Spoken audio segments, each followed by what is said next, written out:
మాట్లాడే దేవా నీకు వందనాలు. నీ వాక్యాన్ని ధ్యానించుటకు మేము సిద్ధపడుచుండగా మాతో మీరు క్లుప్తంగా మాట్లాడండి. ఎలాగైనా మీరు మాట్లాడే దేవుడువని నీ వైపు చూస్తున్నామయ్యా. మీరు మాతో మాట్లాడి మా హృదయాలను బలపరిచి శక్తితో నింపండి అయ్యా. మాకే మాటలు అవసరమో మీకు తెలుసు నాయనా. ఆ ప్రతి మాటను నీ దాసుని మరుగు చేసి మాతో మీరు మాట్లాడమని, నీ వాక్యములో ఉన్న శక్తిని మేము ఆశ్రయించినట్లుగా సహాయం చేయమని యేసు శక్తి కలిగిన నామములో అడిగి వేడుకొని ఉన్నాము తండ్రి. ఆమేన్. ఆమేన్. ఆమేన్. దేవుని వాక్యములోకి వెళ్ళబోయే ముందు బైబిల్ గ్రంథములో ఉన్న 66 పుస్తకాలలో 35వ పుస్తకము గురించి 36వ పుస్తకము గురించి మనం ధ్యానం చేద్దాము. జఫన్యా గ్రంథం. జఫన్యా ఈ గ్రంథము బైబిల్ పుస్తకాలలో 36వ పుస్తకము. జఫన్యా అనేటువంటి మాటకు అర్థము యెహోవా దాచును. యెహోవా దాచును. జఫన్యా అనేటువంటి మాటకి అర్థం. ఈ జఫన్యా గ్రంథములో 3 అధ్యాయాలు మనకి కనిపిస్తాయి. ప్రాముఖ్యంగా ఈ జఫన్యా గ్రంథమంతా కూడా దేవుణ్ణి విడిచిపెట్టి విగ్రహాలను పూజించినందుకు యూదాపైకి రాబోయే వినాశనం గురించి ప్రవచిస్తూ ఉంటాడు ఈ ప్రవక్త. దేవుడు యూదా దేశాన్నే కాదు ఇతర దేశాలను కూడా శిక్షిస్తాడని ఈ ప్రవక్త స్పష్టంగా వివరిస్తూ ఉంటారు. వాస్తవంగా చెప్పాలంటే ఈ జఫన్యా ప్రవక్త హిజ్కియా వంశానికి చెందినవాడు. అంటే హిజ్కియా వంశములో ఈయన కూడా ఒక ఆయన. ప్రాముఖ్యంగా యూదాల మీద దేవునికి కోపం రావడానికి కారణం విగ్రహారాధన, మిశ్రమ ఆరాధన. అంటే కాసేపు దేవుణ్ణి ఆరాధన చేసేవారు, కాసేపు ఇతర దేవతలను పూజించేవారు. నైతిక అవినీతి అంటే నీతి తప్పి ప్రవర్తించారు. వాటిని బట్టి దేవుని కోపము వీరి మీదకు వస్తున్నప్పుడు మొదటి అధ్యాయం అంతా కూడా మొదటి అధ్యాయం నుండి 2వ అధ్యాయం 3వ వచనం వరకు తీర్పు దినం ఎలా ఉంటుందో, పాపానికి ప్రతిఫలం ఎలా ఉంటుందో, విగ్రహారాధన చేస్తూ ఉంటే దేవుని దినం ఎంత సమీపంగా ఉందో జఫన్యా గ్రంథములో చూడొచ్చు. జఫన్యా 1:14లో కూడా యెహోవా దినము సమీపము సమీపము అని అక్కడ రాయబడి ఉంటది. 2వ అధ్యాయం కూడా ఇజ్రాయేలు పొరుగు దేశాలపైకి వచ్చే వినాశనం గురించి రాయబడి ఉంటది. దేవుడు ఎలా వాళ్ళని నాశనం చేస్తాడో, అన్యజనులను దేవుడు అన్య జాతులను కూడా దేవుడు ఎలాగైతే నాశనం చేస్తాడో అక్కడ స్పష్టంగా రాయబడి ఉంటది. అన్య జాతులు అంటే ఇక్కడ ఫిలిస్తీయులు, మోయాబు, అమ్మోను, కూషు, అష్షూరు అలా ఇటువంటి ప్రాంతాల మీదకి దేవుని కోపము ఎలా వస్తుందనేటువంటిది ఇక్కడ రాయబడి ఉంటది. 3 యెరూషలేము వినాశనం, దేవుడు విడుదల ఎలా ఉంటది. ఆజ్ఞ పాటించకుండా దేవుడి మీద భక్తి లేకుండా దోపిడీ చేసిన న్యాయాధికారులకి ఎలాంటి శిక్ష జరుగుతుందో ఈ 3వ అధ్యాయం 1 నుంచి 7 వరకు ఉంటే 3వ అధ్యాయం 8 నుంచి 20 వరకు దేవుడు వారు మార్చుకుంటే వారిని ఎలా విడిపిస్తాడు, వాళ్ళని ఎలా శుద్ధి చేస్తాడు, దేవుడు ఎలా రక్షిస్తాడు అనేటువంటి విషయాలు ఈ జఫన్యా గ్రంథంలో రాయబడి ఉంటాయి. ప్రాముఖ్యంగా జఫన్యా గ్రంథము నుండి మనం నేర్చుకునేటువంటి విషయాలు ఏంటంటే దేవుడు పాపాన్ని జాగ్రత్తగా గమనిస్తూ ఉంటాడు. చిన్న పాపమైన దేవుని దృష్టిలో తీవ్రమైనదే. పాపములు విడిచిపెట్టాలి, దేవుని తీర్పు ఉంది అనేటువంటి విషయాలు ప్రాముఖ్యంగా మనకి ఈ యొక్క 3 అధ్యాయాల నుంచి మనకు అర్థమవుతాయి. షార్ట్ కట్లో చెప్పాలంటే జఫన్యా గ్రంథం యొక్క వివరణ యూదా ప్రజలకి, అన్య ప్రజలకి దేవుని తీర్పు దినం ఎలా ఉంటుందో, వారు పాపాన్ని బట్టి వారు ఎలా నాశనం అవుతారో రాయబడి చివరిలో దేవుడు విడిపిస్తే, దేవుడు అవకాశాన్ని ఇస్తే ఎలా ఉంటుందన్న విషయాలు మనకి జెఫన్యా గ్రంథములో కనిపిస్తాయి. మిమ్మల్ని అడుగుతున్నటువంటి బైబిల్ ప్రశ్న, అడిగేటువంటి బైబిల్ ప్రశ్న, అందరూ జాగ్రత్తగా సమాధానం చెప్పండి. పారసీక సామ్రాజ్యానికి రాజుగా లేదా అధికారిగా ఉన్నటువంటి వ్యక్తి ఎవరు? పారసీక, కోరేషు కరెక్ట్ ఆన్సర్. నెబుకద్నెజరు బబులోను సామ్రాజ్యానికి పారసీక మాదియా దేశపు రాజు ఎవరంటే కోరేషు. దేవుని మందిరం కట్టడానికి పూనుకుంటాడే కోరేషు, ఆయనే అన్నమాట కోరేషు. ఈ కోరేషుకి ఒక ఆయన దాసుడు ఉంటాడు. మీకు అర్థమయ్యేటట్లు చెప్పాలంటే, ఈ కోరేషు ఉన్నాడు కదా, ఈ కోరేషుకి ఖజానాదారుడు ఒక ఆయన ఉంటాడు. ఆయన పేరు తెలుసు ఎవరికైనా? ఈ కోరేషు ఖజానాదారుడు.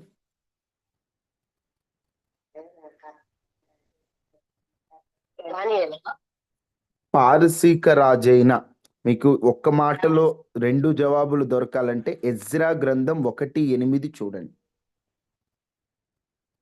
బైబిల్లో ఎజ్రా గ్రంథం 1:8. పారసీకపు దేశ రాజైన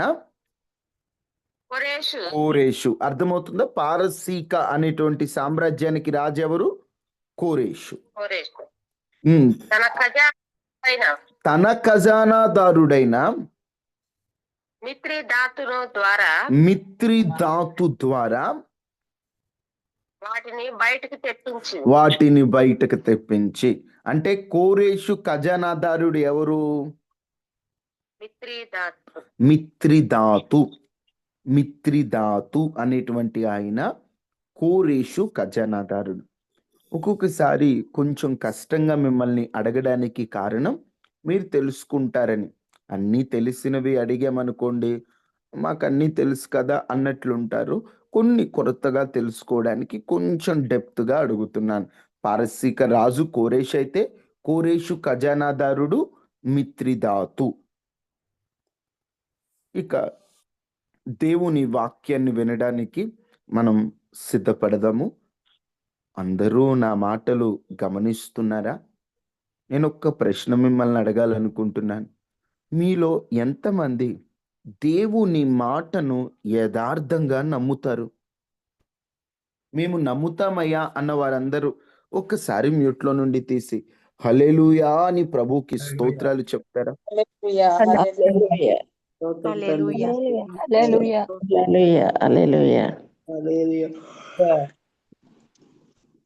ఇంకా అందరు మ్యూట్లో పెట్టేసేయండి. హల్లెలూయా చెప్పిన ప్రతి ఒక్కరూ నిజంగా మీరు దేవుని మాటను నమ్ముతారు అంటే, దైవజనుని ద్వారా ఒక మాట దేవుడు మాట్లాడిస్తున్నప్పుడు ఆ మాటను నమ్మి, ఆ మాటను బట్టి ధైర్యం తెచ్చుకోవాలి. ఆ మాట హెచ్చరిక మాట అయితే మనలను మనం సరిచేసుకోవటానికి అడుగులు వేయాలి. ఈ రోజున మన పరిస్థితికి తగ్గట్లు దేవుడు మాట్లాడుతున్నా కొంతమంది ఆ మాటను నమ్మట్లేదు. ఏదో బ్రదర్ అలానే చెప్తారులే, వీళ్ళు ఇలాగనే చెబుతారులే అని ఒక దైవజనుని మాటలను ఏదో బ్రదర్ మామూలుగా మాట్లాడుతున్నారు అని దేవుని మాటను అంత పట్టించుకోవట్లే ఈ రోజుల్లో. ఒకటే చెబుతున్నాను, దైవజనుడు మాట్లాడుతున్నప్పుడు చిన్నోళ్ళైనా పెద్దోళ్ళైనా, అనుభవం ఉన్నవారైనా అనుభవం లేని వారైనా, వారు దేవుని వాక్యాన్ని ప్రామాణికంగా మాట్లాడుతుంటే ఆ మాట వారిది కాదు, అది దేవునిది. వారి నోట నుండి మాట వెడలుతున్నంతసేపు ఆ మాట దేవుని మాట. దేవుని మాట మాట్లాడడానికి ఒక స్వరం కావాలి.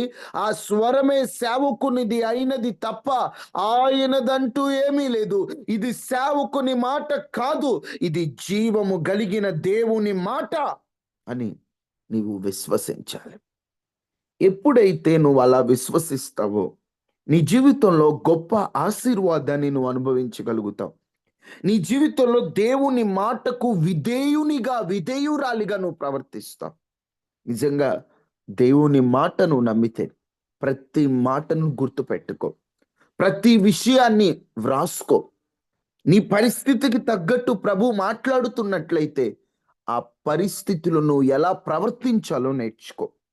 ఈ పూట మీతో పంచుకోవాలనుకుంటున్నటువంటి అంశం అత్యంత బరువు, అత్యంత ఆశీర్వాదం. ఒక్కొక్కసారి మన జీవితంలో దేవుడు మనము భరించలేని బరువులను, కొన్ని భారాలను మనకు అనుమతిస్తూ ఉంటాడు. మనకు అనిపిస్తుంది, దేవా నా పరిస్థితి బాలేదని నీకు తెలిసినప్పుడు ఈ భారమును నా భుజాల మీద ఎందుకు పెట్టావు? ఈ బరువుని నా భుజాల మీద నువ్వు ఎందుకు అనుమతించావని ఒక్కొక్కసారి మనకి దేవుని విషయంలో అర్థం కాదు. ఎందుకు దేవుడు ఈ భారాన్ని నా భుజం పైన పెట్టాడు? భారాన్ని భుజం పైన పెట్టాడంటే కొంతమందికి అర్థం కాదు. కానీ దేవుని వాక్యములోకి మనం వెళ్తూ ధ్యానిస్తున్నప్పుడు కొన్ని విషయాలు మీరు గమనించాలి.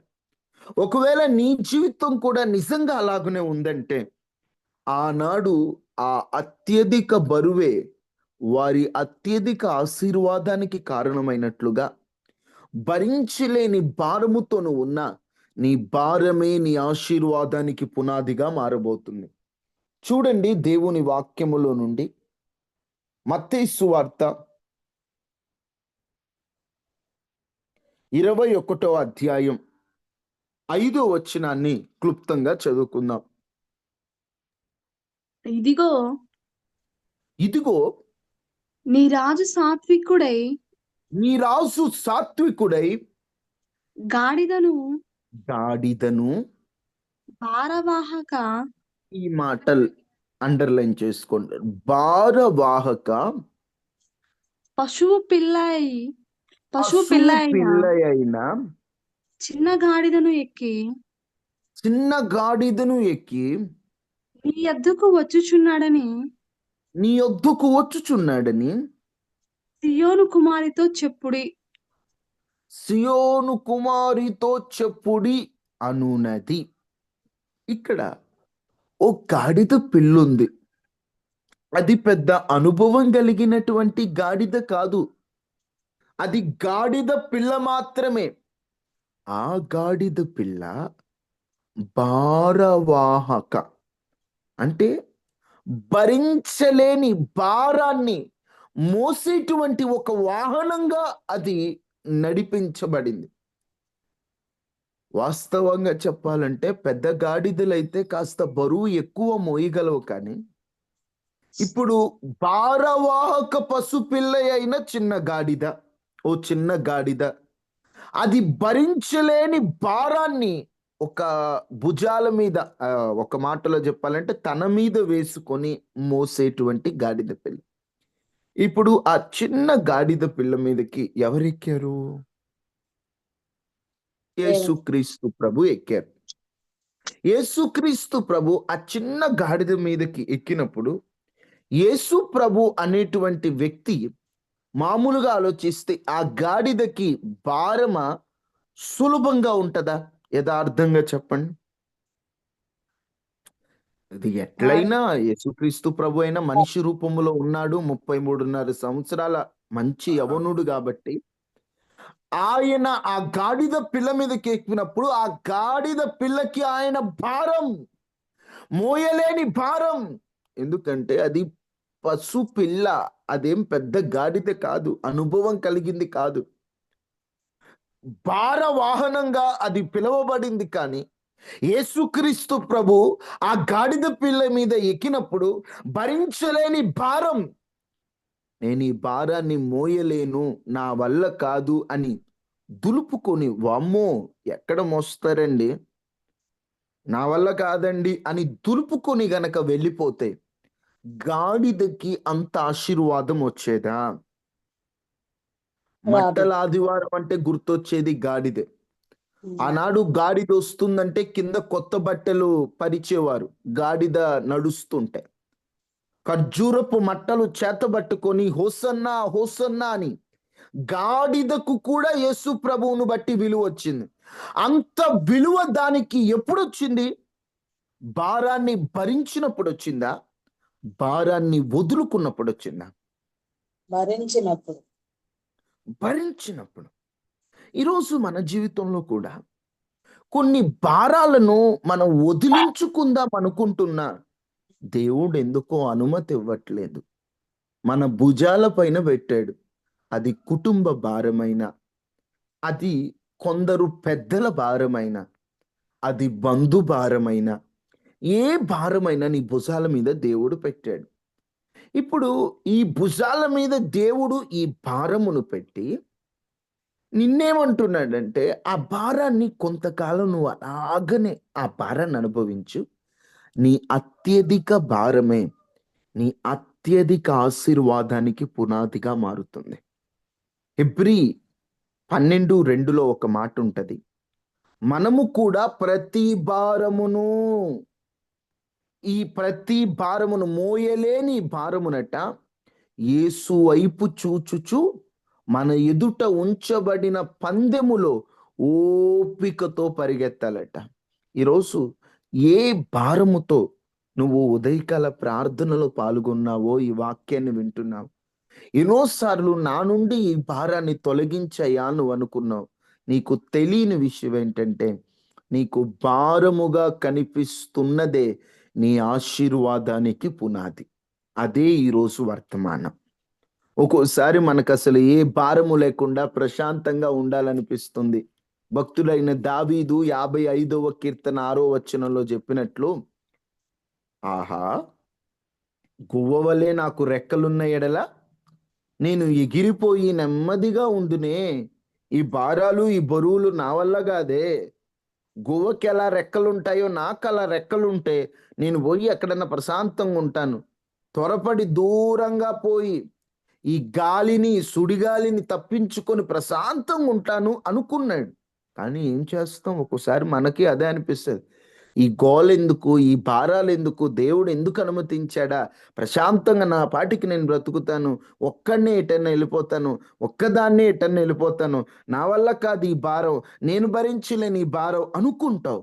కానీ దేవుడు నీకు అనుమతించింది నిన్ను శిక్షించడానికి కాదు, నిన్ను ఆశీర్వదించడానికి, నిన్ను దీవించడానికే ఆ భారము నీ భుజం పైన పెట్టాడు. మీకు అర్థమవడానికి చెప్తున్నాను. నయోమి మోయాబు దేశానికి వెళ్ళింది. తన 2 కొడుకులకి 2 కోడళ్ళు. చక్కగా పెళ్లి జరిగింది. రూతమ్మ, ఓర్పమ్మ అక్కడే ఉన్నారు. ఓర్ప తన అత్తను ముద్దు పెట్టుకొని వెళ్ళిపోయింది. ఇప్పుడు రూతు మాత్రం అక్కడ నిలబడింది. Ruth, Naomi. వాస్తవంగా మాట్లాడాలంటే రూతుకి నయోమి భారం, అవునా కాదా? ఎందుకంటే అత్తను విడిచిపెట్టి ఒక్కతే వెళ్తే ఏదో ఒక పెళ్లి చేసుకోవచ్చు, ఎటో ఒకటు బ్రతకొచ్చు. కానీ ఈమెంటి ఏమంటుంది? నీ జనమే నా జనము, నీ దేవుడే నా దేవుడు, నువ్వు ఎటు నడిపిస్తే నేను అట్టే వస్తాను అన్నట్లుగా అత్తతో తీర్మానం చేసుకుంది. కానీ వాస్తవంగా మాట్లాడితే రూతుకి నయోమి భారమే. ఎందుకంటే ఏమ పరిస్థితి అంతంత మాత్రం ఉన్నప్పుడు అత్తను పక్కన పెట్టుకుని అత్తను ఏం చూసుకుంటుంది? ఇప్పుడు ఎవరినైనా వివాహం చేసుకోవాలంటే భర్త చనిపోయాడు, ఇంకో వివాహం చేసుకోవాలన్నా నయోమి అడ్డా కదా. భారం. ఏదో ఒక ముద్ద ఏమో తినగలదు కానీ ఆమె తెచ్చి పెట్టగలదా? భారం. అయినా కూడా భారమైన అత్తను విడిచిపెట్టల. నయోమి పరిస్థితిలోకి వస్తే నయోమికి రూతు భారం.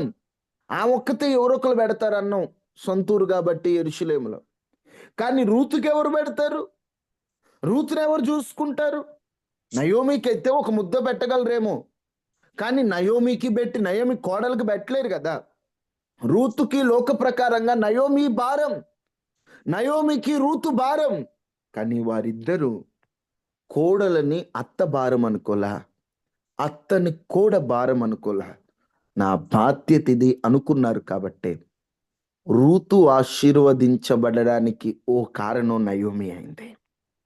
ఎందుకంటే నయోమి యొక్క బంధువే కదా ఓయస్ బోయోసు. నయోమి బంధువు కాబట్టే కదా రూతమ్మ భర్త అయ్యాడు. ఇప్పుడు రూతమ్మ చేసుకోబట్టే కదా నయోమికి అంత ఆశీర్వాదం వచ్చింది ఈ రూతమ్మ కుమారుని వలన. ఎందుకంటే ఆ కుమారునికి దాదిలాగా పెరిగింది ఈ నయోమి.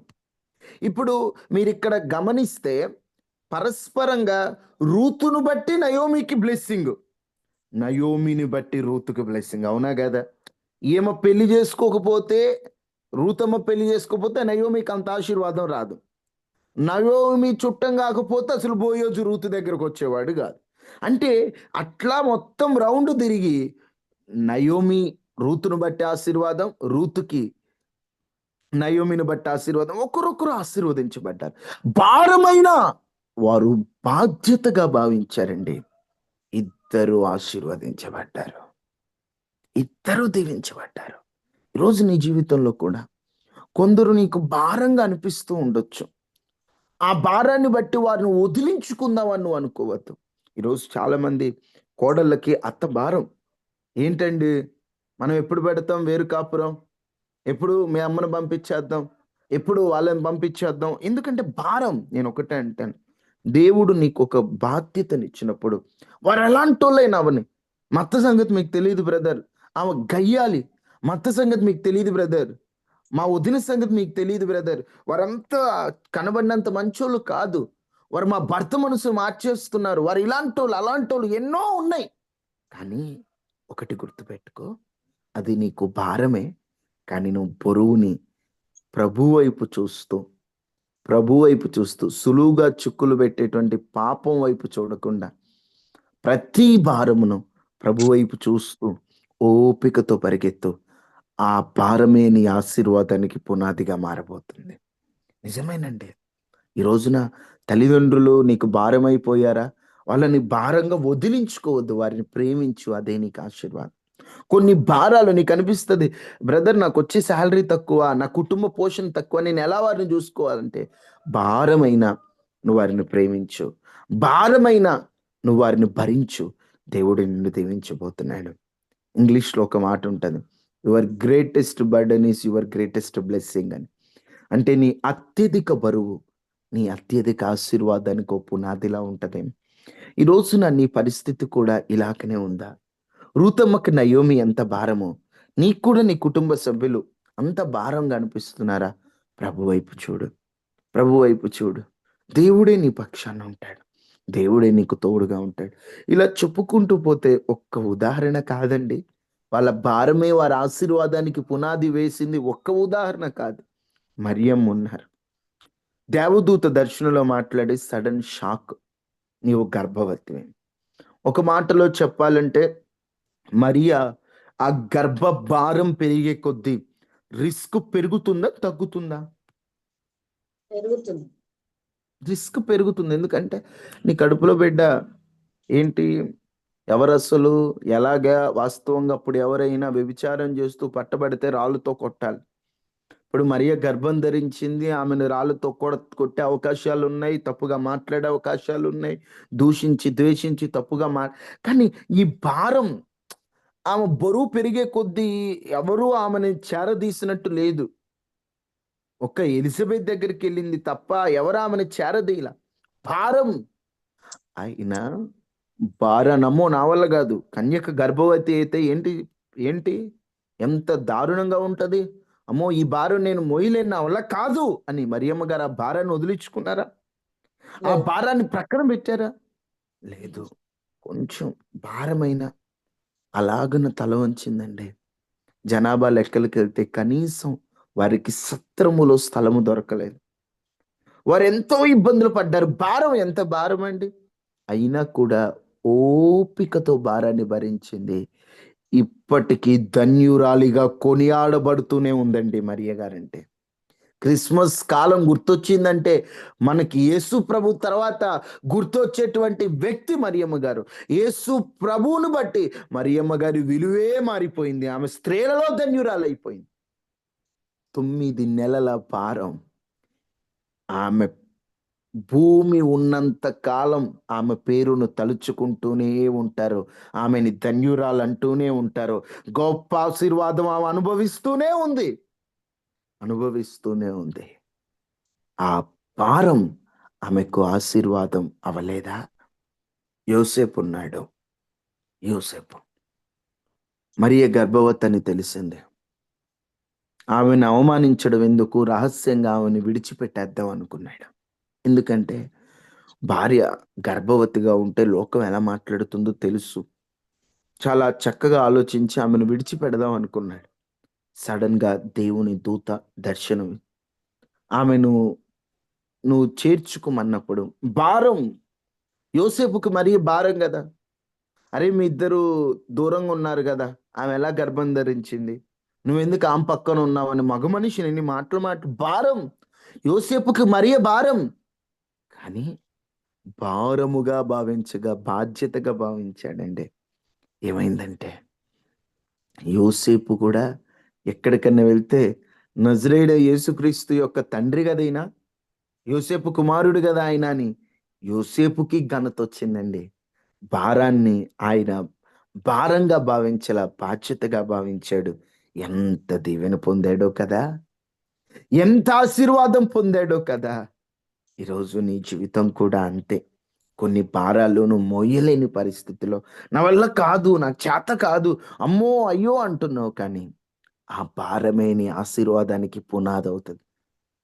నువ్వు నిజంగా దేవుని మాటలు నమ్మావంటే, నేను నిజంగా నమ్ముతున్నానయ్యా దేవుని మాటనంటే, ఇవన్నీ దేవుని మాటలు కాదా? ఇవన్నీ భక్తుల జీవితాలు కాదా? వాళ్ళ జీవితంలో వాళ్ళ బరువులు వారి ఆశీర్వాదానికి పునాదులుగా మారితే, నీ జీవితంలో కూడా ఎన్నో బరువులు ఉన్నాయి కదా, భరించలేని భారం ఉంది కదా. నీ వల్ల కాని పరిస్థితిలోనూ ఉన్నావు. నా వల్ల కాదండి, ఈ కొడుకును భరించడం నా వల్ల కాదు, అమ్మో నాకు అవసరం లేదండి, ఏంటి నాకు ఈ బాధ, ఏంటి నాకు వాళ్ళ తండ్రి పట్టించుకోడు, అన్నీ నేను చూసుకోవాలా. కొంతమంది ఏంటంటే వేరే వాళ్ళు భరించాల్సిన భారం నువ్వు భరిస్తూ ఉంటావు. కానీ నువ్వేమి సఫర్ అవ్వాల్సిన పర్లేదు. నీ భారమే నీ ఆశీర్వాదానికి పునాది. దేవుడు గొలియాతును చంపడానికి ఎన్ని రాళ్ళు ఏరుకోమని చెప్పాడు దావీదుని? 5 రాళ్ళు. ఎన్ని రాళ్లతో కొడతాడు వాస్తవంగా? ఒక్క రాయితో. కానీ 5 వేరమంటే అది భారమా కాదా? భారమే కదా. అయ్యా ఇది ఎందుకయ్యా? వాస్తవంగా 5 రాళ్ళు ఒక గొప్ప మర్మానికి పునాదిగా మారాయి. కృప అర్థం వస్తుంది 5 రాళ్ళ యొక్క మర్మం. ఇప్పుడు దేవుడు 5 ఏరమన్నప్పుడు తల వంచాడు. భారమైన మోసాడు. చిన్న రాయిన బరువే కదా, భారమైన మోసాడు. ఒక్కోసారి మన జీవితంలో మన బరువు మనమే మోయాలి. మనమేమనుకుంటామంటే ఎవరైనా పక్కోళ్ళు మోస్తే బాగుండు, ఎవరైనా వేరే వాళ్ళు మోస్తే బాగుండు అని. బైబిల్లో స్పష్టంగా ఉంటది. గలతీయులకు రాసిన పత్రిక 6వ అధ్యాయం 5వ వచనం. ప్రతి వాడును 6:5 గలతీయులకు రాసిన పత్రిక 6:5 ప్రతి వాడును తన బరువు తన బరువు తానే భరించుకొనవలెను కదా. భరించుకొనవలెను కదా. ఈరోజు నీకు కొన్ని భారాలు ఉన్నాయి, బరువులు ఉన్నాయి. ఆ బరువులు నువ్వే మోయాలి. ఎవరు మోయరండి, వాళ్ళకేం అవసరం, వాళ్ళు ఎందుకు మోస్తారు? నువ్వే మోయాలి. నీకు దేవుడు ఒక బరువు ఇచ్చాడు, నువ్వు మోయాలి. అమ్మో నా వల్ల కాదు బ్రదర్ అనొద్దు. దేవుడు నీకు ఇచ్చాడు ఆ బరువు, నువ్వు ఆ బరువు మోయాలి. హాగరమ్మకి వాస్తవంగా చెప్పాలంటే ఒక పని మనిషి. శారమ్మ వచ్చింది, అబ్రహామును పెళ్లి చేసుకోమంది. యజమాని మాట కాదనలేక పెళ్లి చేసుకుంది. పెళ్లి చేసుకున్న తర్వాత దశ తిరిగింది, కుమారుడు ఇచ్చాడు. కొంతకాలానికి కుమారుడు పెద్దోడయ్యాడు. ఒకసారి వెళ్ళింది వచ్చింది, మళ్ళీ సడన్ గా అబ్రామ్ వచ్చాడు. తండ్రి వచ్చి ఒక వాటర్ బాటిల్ ఇచ్చి, కాస్త తినే ఆహారం ఇచ్చి, ఇక బాయ్ బాయ్ వెళ్ళిపోమన్నారు. ఏం అర్థం కాల హాగరమ్మకి, ఎటు పోవాలో కూడా తెలియదు. బయలుదేరింది పిల్లోని తీసుకొని బయలుదేరింది. ఒక చోటుకు వచ్చిన వెంటనే నీళ్ళు అయిపోయాయి. పిల్లోడు దాహం దాహం అంటున్నాడు. ఆ పిల్లోన్ని ఏం చేయాలో అర్థం కాక ఆదికాండం 21:16లో ఈ పిల్లవాని చావు నేను చూడలేనని అనుకొని వింటివేత దూరం వెళ్ళి అతనికి ఎదురుగా కూర్చుండెను. ఆమె ఎదురుగా కూర్చుండి ఎలుగెత్తి ఏడ్చెను. వాస్తవంగా చెప్పాలంటే 15వ వచనంలో పిల్లోడు నీళ్ళైపోయినాయి అని ఏడుస్తుంటే ఆ చిన్న పిల్లోని పడేసింది ఒక చోట. భారం కనిపించాడు. ఏం చేయాలో అర్థం కావట్లా. 15వ వచనం చదివితే ఆ తిత్తిలోని నీళ్లు అయిపోయిన తరువాత ఆమె ఒక పొద క్రింద ఆ చిన్నవాణ్ణి పడేసి పిల్లోని అక్కడ పడేసి మొరపెట్టుకుంటుంది. ఏం చేయాలి? ఎటు పోవాలి?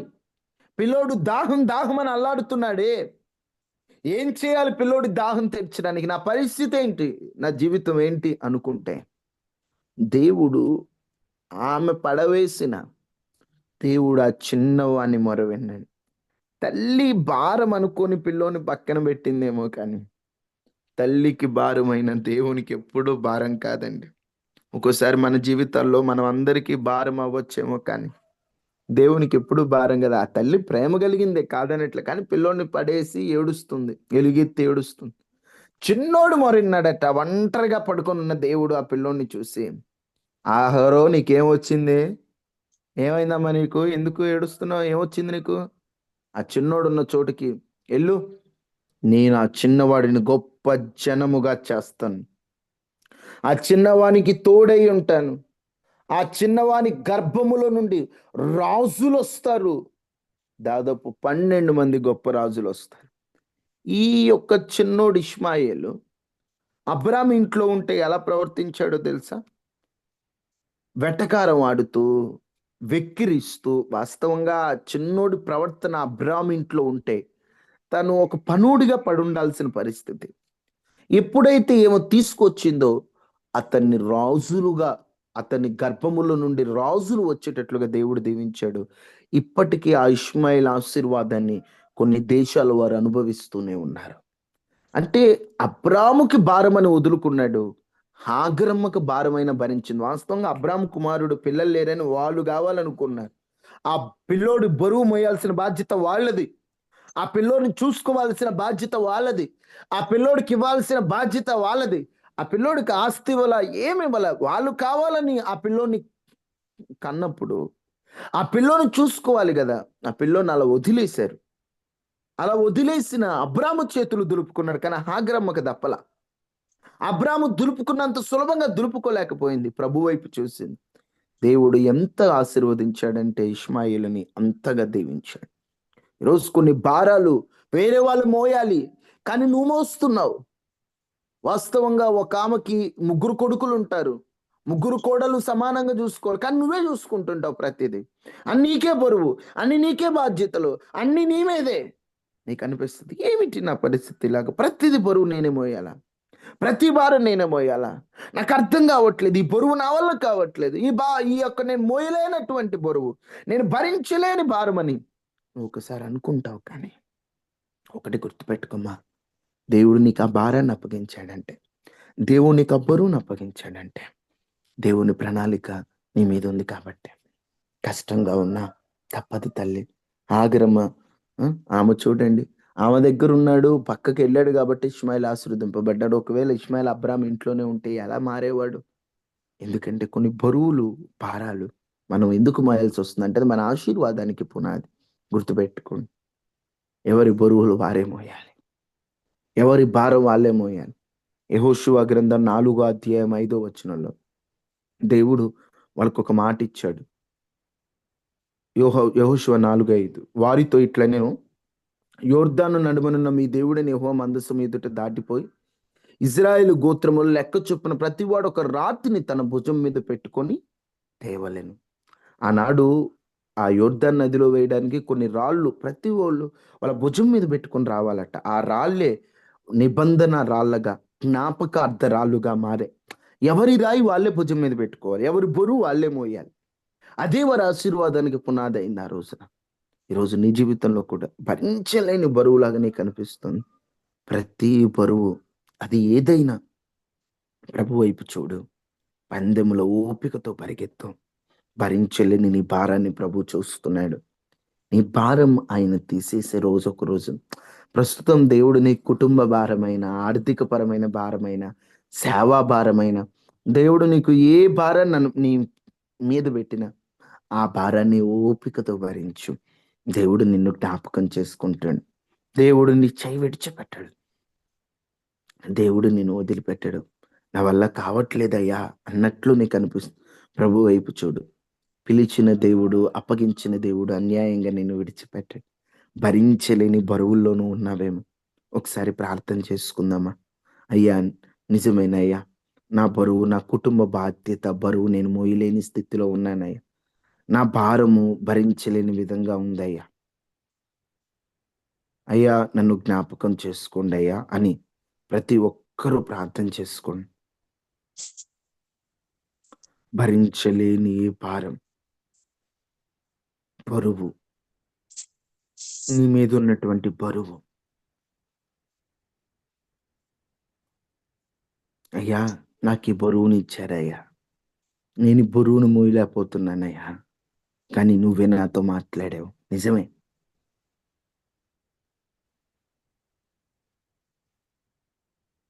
అయ్యా, నా బరువే నా ఆశీర్వాదానికి పునాది అన్నావు. ఈరోజు నేను అత్యధిక భారాల మధ్య ఉన్నానని ప్రార్థన చేసుకుందామా? ప్రార్థన చేసుకుందామా?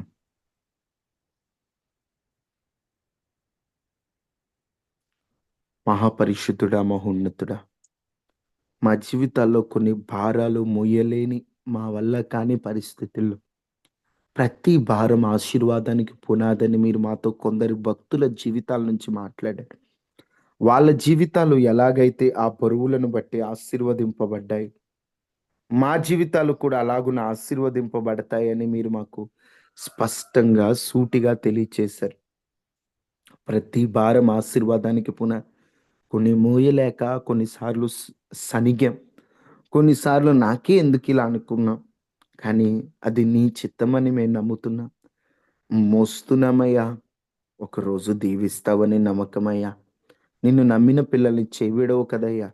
ప్రతి భారం ఆశీర్వాదానికి పునాదిగా మీరు మార్చి నీ బిడ్డల మీరు ధైర్యపరిచి, అయ్యా నీ బిడ్డల పక్షాన మీరు ఉండమని ఈరోజు విన్న వాక్యాన్ని హృదయంలో నీరు కట్టి ఫలింపచేయండి. కనికరము కలిగిన దేవుడవు నీవు, చెయ్యి విడిచిపెట్టే దేవుడవు కాదు అయ్యా. నీ వైపు చూస్తుండగా ప్రతి ఒక్కరిని ఆదరించి, ధైర్యపరిచి, బలపరిచి సరిచేయండి. మా చేతి పనుల్లో, ప్రయాణంలో అయ్యా ప్రతి విషయంలో తోడుగా ఉండండి. వైరస్లు, అనారోగ్యాలు, ప్రమాదాల నుండి తప్పించి క్షేమకరమైన వాతావరణాన్ని మాకు అనుగ్రహించమని యేసు శక్తి కలిగిన నామములో అడిగి వేడుకొని ఉన్నాము తండ్రి. Amen. ఆమేన్. తండ్రి అయిన దేవుని ప్రేమ, కుమారుడైన యేసుక్రీస్తు వారి కృప, పరిశుద్ధాత్మ నీళ్ళ సహవాసం మనకి, మన కుటుంబాలకి ఎల్లప్పుడూ ప్రభు కృప తోడైండును గాక. Amen. ఆమేన్.